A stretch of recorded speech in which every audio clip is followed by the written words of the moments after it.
আসসালামু আলাইকুম ওরহমতুল্লাহি ওবারাকাত। সম্মানিত ভিউয়ার্স, কেমন আছেন? আশা করি আল্লাহর অশেষ রহমতে ভালো আছেন। আমিও আপনাদের দোয়ায় আল্লাহর অশেষ রহমতে ভালো আছি।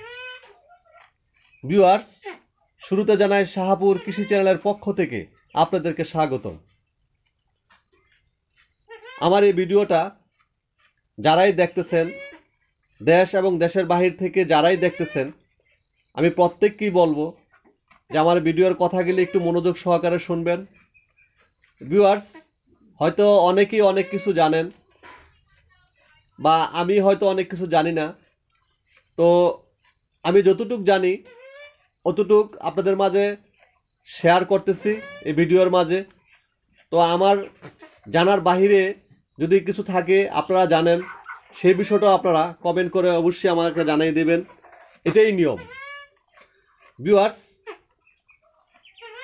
ছাগলের আপনার বাচ্চা দেওয়ার পরে যে যত্নটা করতে হয়, আজকে আমি সেই বিষয়ে আপনাদের মাঝে শেয়ার করব। এই যে দেখেন ভিউয়ার্স, আমার ছাগল আপনার কয়েকদিন আগে ডেলিভারি হয়েছে। তো আমি যেভাবে যত্ন করে আমার ছাগলের বাচ্চাগুলি আল্লাহ দিলে এই পর্যন্ত সুন্দর রয়েছে এবং আমার এই যে মা ছাগলটাও সুস্থ রয়েছে, ভালো রয়েছে। তো আমি সেই বিষয়টা আপনাদের মাঝে শেয়ার করব।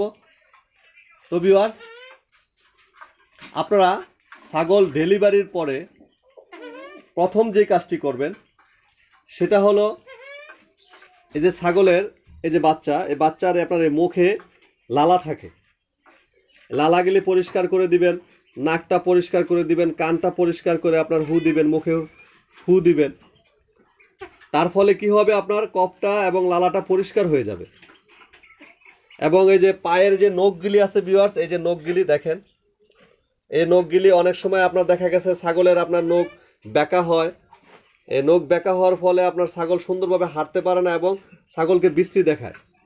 এই নখগুলি আপনার তখন একদম নরম থাকে, বাতের মতো নরম থাকে। এভাবে চিমটি কেটে, এবার এই যে এইভাবে চিমটি কেটে যদি আপনার হালকা করে আপনার এইভাবে চিমটি কাটেন, তাহলে আপনার এই নখের আপনার এটি আবরণগুলি পড়ে যাবে। এই দেখেন কত সুন্দর, দেখেন দেখেন কত সুন্দর। এগুলো আমি কাটিনি, আমার মেয়ে খুব সুন্দর করে পরিষ্কার করছে। এই যে দেখেন, দেখেন খুব সুন্দর করে পরিষ্কার করছে। তো ঠিক এইভাবে আপনারা বাচ্চাকে প্রথম যত্ন নেবেন। তারপরে যে কাজটি করবেন,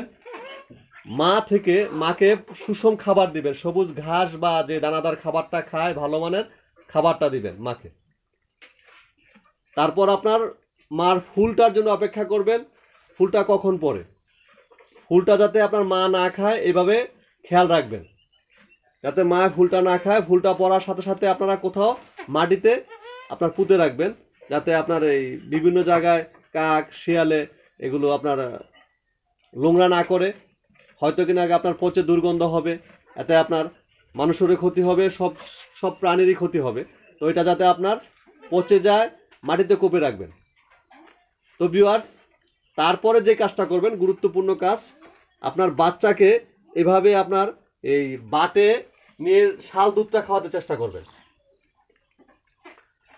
তো শাল দুধ যদি আপনার বাচ্চা না খেতে পারে, তাহলে আপনার এই বাটটা ধরে সুন্দর করে, আলতোভাবে ধরে সুন্দরভাবে শাল দুধটাকে আপনারা বাটিতে কিনা দোয়াবেন।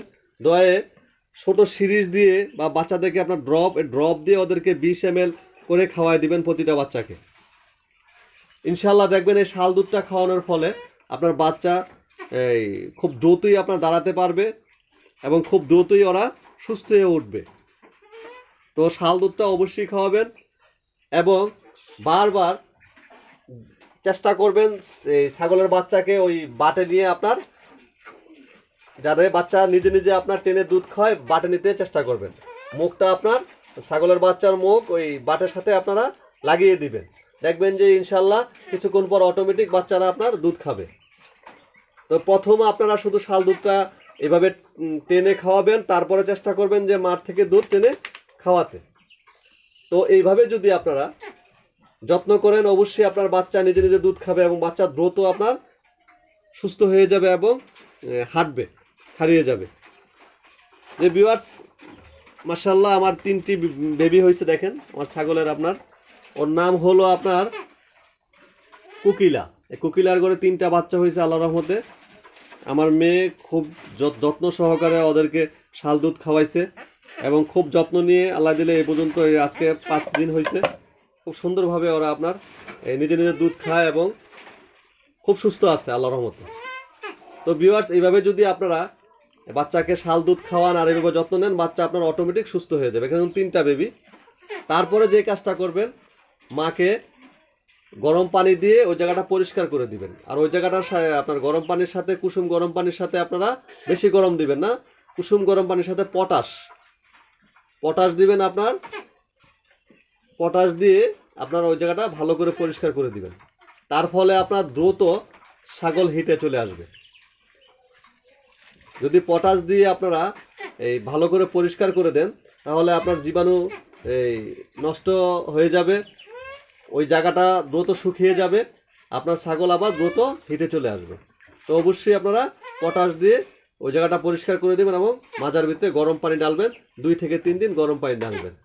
এতে আপনার এই ছাগলের ক্ষেত্র ভালো হবে, আপনার দুধের ক্ষেত্র ভালো হবে। ছাগলের আপনার ব্যথাও চলে যাবে এবং আপনার এই দুধও দ্রুত নামবে। তো ভিউয়ার্স, আশা করি আমি যেভাবে আপনার এই ছাগল এই লালন পালন করতেছি, শেয়ার করছি আপনাদের মাঝে, আপনাদের যদি ভালো লাগে অবশ্যই এই ভিডিওটা শেয়ার করে দিবেন। আর ভিউয়ার্স, অবশ্যই আমার যারা চ্যানেলটি এখনও সাবস্ক্রাইব করেননি, তারা চ্যানেলটি সাবস্ক্রাইব করে দিবেন। সাবস্ক্রাইব করলে আপনারা পাশে থাকলে ভিডিও বানাতে আপনার উৎসাহ জাগে। অবশ্যই চ্যানেলটি সাবস্ক্রাইব করে দিবেন। আসসালামু আলাইকুম ওয়া রাহমাতুল্লাহি ওয়া বারাকাতুহু।